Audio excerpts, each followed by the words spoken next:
Story 1. As a former obese person, having to pull down your t-shirt or shirt to prevent it from lifting up. My non-obese self has well-fitting clothes, and I still subconsciously pull my t-shirt down. That and the glaring looks that you get when you stand in food lines at buffets or at airports. Story 2. When you're fat but people like you, they will separate your fatness from your character. However, they'll still speak negatively about fat people in front of you simply because of their size, and you just sort of sit there with a smile. Story 3. I have been heavy and light and back again several times, which takes a massive toll on the body on its own. But there you go. I have always mentally been obese in terms of the space I think I take up in the world. Even at my lightest, which was about 10 pounds north of my ideal weight, I would still check every chair to make sure it's not rickety, still turn sideways to get between things when I didn't need to, still eyeball things like amusement park rides and theater seats because I thought I wouldn't fit comfortably. Obesity has a huge impact on the body, but also on the mind. It is why they say things to men like, "Find a fat girl to have sex with. She will be grateful." It is also a little bit of armor though. If anyone is going to make fun of me, it is going to be for one thing, being fat. No other insecurities ever get picked on. I am seen as only being one thing, so I have gotten pretty okay with people pointing it out. Story 4. How you become expected to be the garbage disposal. Oh hey, there's leftover cake from the coworker's birthday thing. We'll take it to the heavier coworker. They'll eat it. Or the last donut or whatever. And then they get all upset when we say no and are like, "It'll go to waste." Because I'm already heavy, so what does it matter, right? Story 5. How people treat you is with active disdain. People glare at you, they scoff at you, they make faces of disgust when seeing you. Random people feel free to honk at you and yell from their car when you walk alongside the road.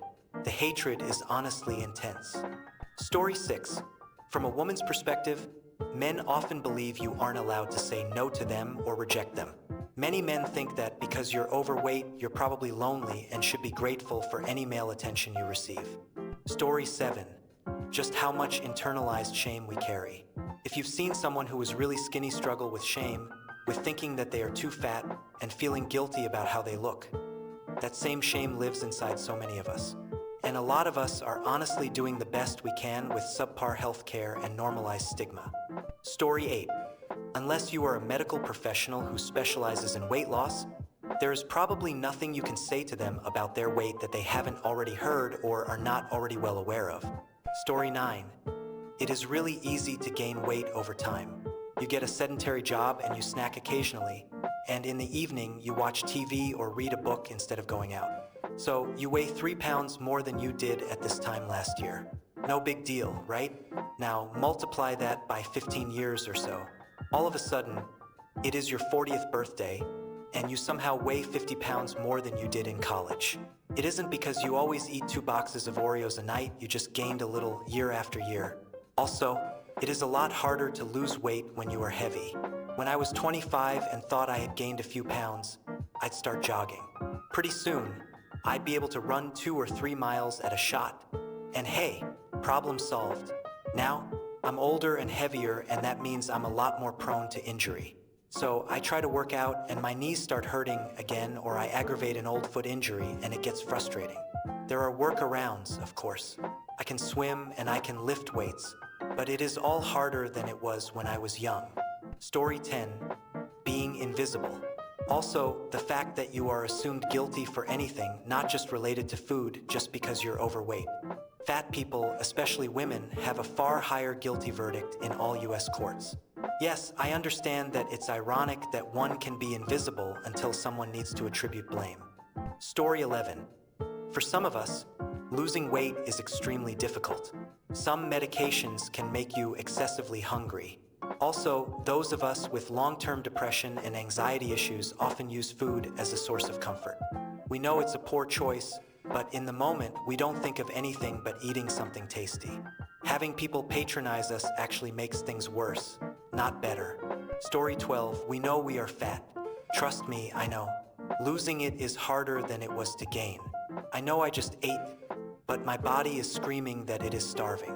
Like down to the lightheaded, nausea symptoms of not eating all day, even though I ate an hour ago. I know a lot of people think drugs like Ozempic and Wegovy are cheating, but Wegovy has literally changed everything. I can eat a healthy portion of food and be satisfied. Story 13. How much advice people try to give you, why eating an apple is so much healthier than eating a cookie, or why it's so dangerous to be overweight. I know you are worried and I appreciate it, and I really do know these things. I'm really trying to keep up with you, but I can't run a mile every day. I can walk at my own pace and cut out the things that I can, but it's not working for me the way that it used to. Story 14. Just because we are obese doesn't mean we can't do physical activity. People don't have to act surprised that we can indeed participate. I've heard this from people when I've gone to play soccer or any other sport. I am not the fittest guy playing, but it doesn't mean that I'm going to die if I run around for a bit. Story 15. How painful being alive is. I'm not obese anymore. Last year, I was around 375 pounds. I was obese then. Living is painful. People would tell me to exercise, that I would get runner's high, that it's easy. No, life is pain at nearly 400 pounds. Everything is so hard. I now weigh about 210 pounds. Life isn't pain anymore. I still hate exercise, but when I exercise, I get tired or exhausted depending on the intensity. I want to kill myself, borderline injured.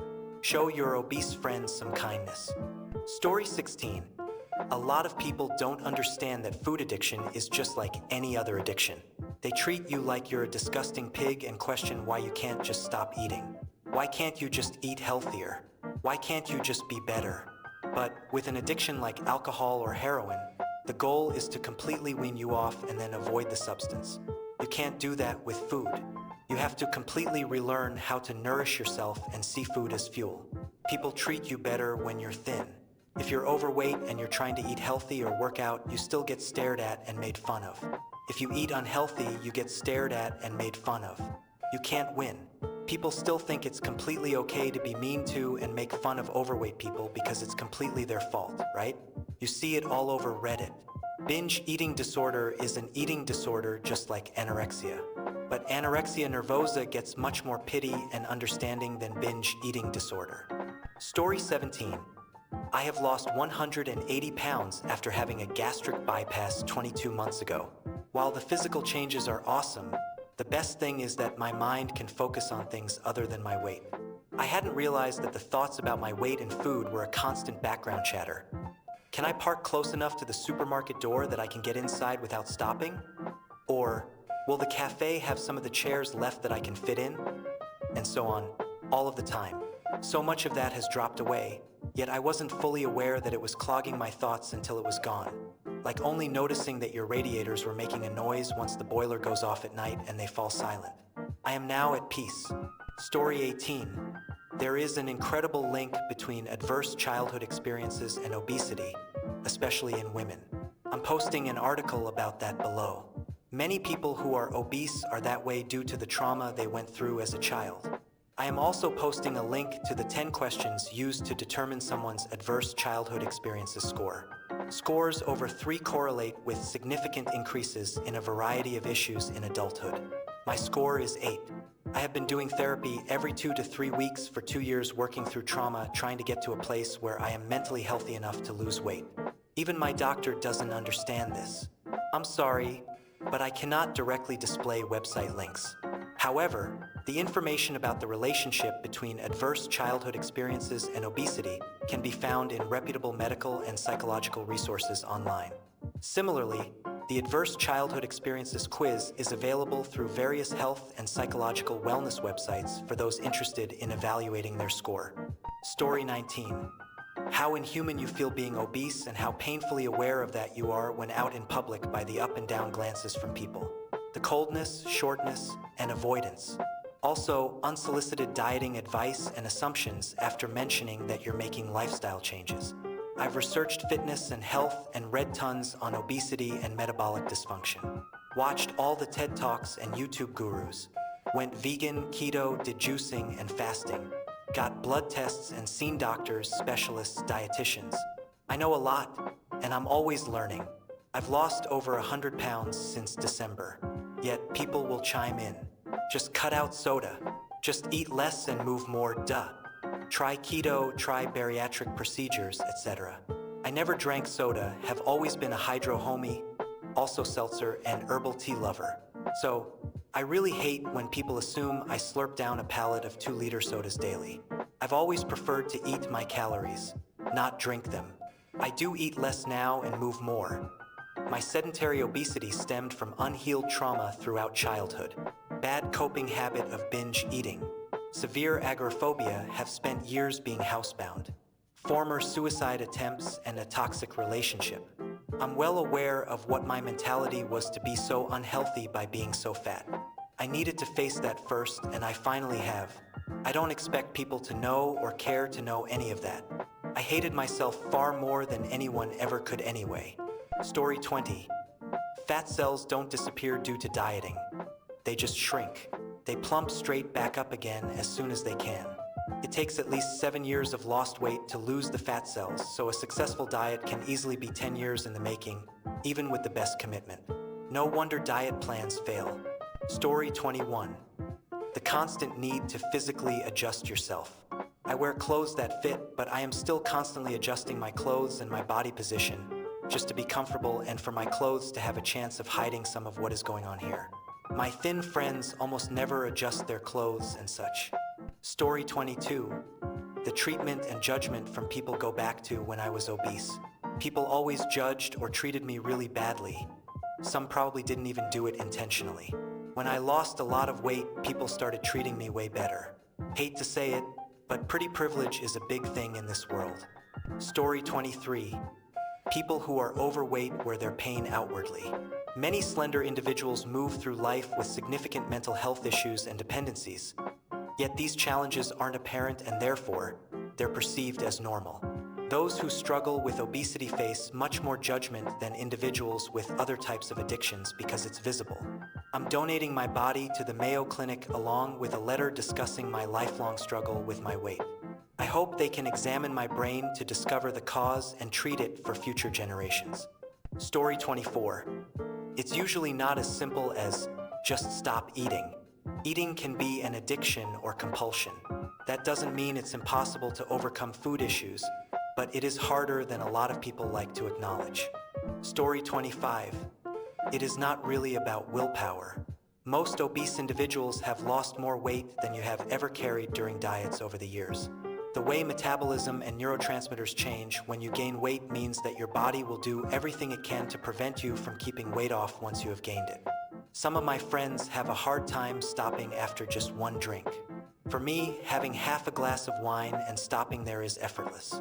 I have a hard time stopping when I am eating something that is rewarding to my brain. For some of my friends, it is effortless. I do not think it exactly comes down to willpower for either of us. It is more about what is easy or hard for your brain to say no to. Story 26. I doubt anyone will see this, but I'll give it a shot anyway. What you don't understand is that for many of us, this is a real disease and not some failure of character. I wouldn't have accepted that statement a year ago, but as someone who was 406 pounds last April and is now 268 and falling, I have a radically different perspective. I've been big nearly my whole life. I'm 45 today. Last year at New Year's, I decided to just give up. I've tried diets, going to the gym nonstop, hypnosis, really, medically supervised high-risk medications, etc. Through all of it, if I lost anything at all, it came right back. Then my doctor told me about a new class of drugs, and I brushed it off but decided why not. The day after my first dose, I made a meal and got about 1/3 of the way through it and felt full. It was a very odd feeling because I'm here to tell you I don't think I've felt full since I was a teenager. I stopped constantly thinking about food, what I would have for my next meal. I stopped snacking so much. I started getting mobility back that I'd written off as gone forever. Did I suddenly develop willpower out of nowhere? Did I get a new sense of personal responsibility? No to both. The chemical triggers for hunger my body had been massively overproducing for decades were greatly diminished. Suddenly, dieting was a real possibility. I didn't stop getting hungry. I just suddenly knew when I had had enough and stopped eating. Since then, I've been swimming, biking, working a punching bag, and feeling better than I have in my entire adult life. My entire relationship with food changed because the physical defect I have is finally able to be medically managed. I have to tell you, if I'd had the metabolism most people are born with, I'd have been out enjoying all of the physical activities I am now for decades. Losing weight is still hard work, but I've always done the hard work. It's just finally accomplishing something for the first time. There's never been an ounce of lazy in me. I have a great career I've had to work very hard for and a loving home. Until now, though, I've had an unmanaged medical condition. I don't go announcing it everywhere, but I'm quite open about how I've been losing weight to those who have asked. You can see the "oh, you're cheating" judgment wash across some faces while they congratulate you and walk off. Would you accuse someone with cancer of cheating for taking effective medication? If you get a giant cut and go and get stitches, does society look at you and say, well, you really could have just held the skin together and healed yourself? The science is settled. A significant amount of obesity is induced by a legitimate physical problem, not weak-willed laziness. Sure, those people exist, but they're not as common as you've been led to believe. I'm the same person I always have been. The rest of the world can just see it now.